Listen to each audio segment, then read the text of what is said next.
ఆయన ప్రభుత్వం వస్తాడంటే ఈయనకు పదవి ఇస్తాడంట. నీకున్న ప్రతిపక్ష హోదా ఊడగొట్టకపోతే నా పేరు మార్చుకుంటా బిడ్డ కేసీఆర్.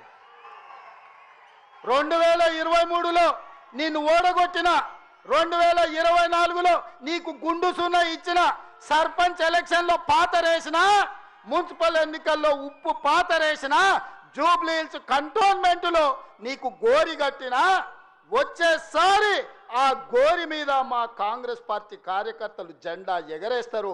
ఇదే నా సవాల్, ఇదే నా సవాల్, ఇదే నా సవాల్ కాంగ్రెస్ పార్టీ కార్యకర్తల తరఫున.